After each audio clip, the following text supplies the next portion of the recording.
Today, let's make udon with vegetables. A very simple dish for those who love Asian cuisine. Let's start by cutting up the vegetables. Red pepper. I usually cut it like this, so the internal filaments and seeds remain inside. Crush it so it's easier to cut.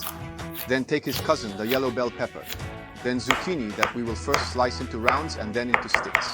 Obviously, you could use whatever vegetables you like the best here. Asparagus, or green beans, or even snow peas. I have warmed this up really well, my wok. And now, let's add some seed oil. It's supposed to cook rather violently. Let's start with sliced garlic, some spring onion, ginger, some chili pepper, and then the bell peppers, our carrots, and the zucchini. Let's keep the temperature nice and high. Don't be afraid now, but we need to toss the vegetables quite often so that they'll take on a nice golden color. The vegetables are almost ready. They've lost a lot of volume and they're getting nicely golden. And now we will season them with a sauce mixture that you absolutely just have to try.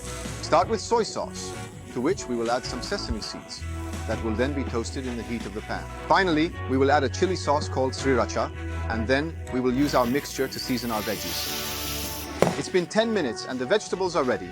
We can begin to boil our noodles, our udon. These are udon that are already pre-cooked, so just a minute of boiling will suffice. Drain them directly into the pan. Season them with our mix of soy sauce and hot sauce.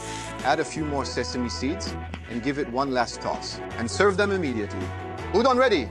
They didn't take much time at all, so you absolutely have to make them again. But first, we have to taste them. Let's see if we were good. Delicious. Also nice and spicy. Try making them. Ciao!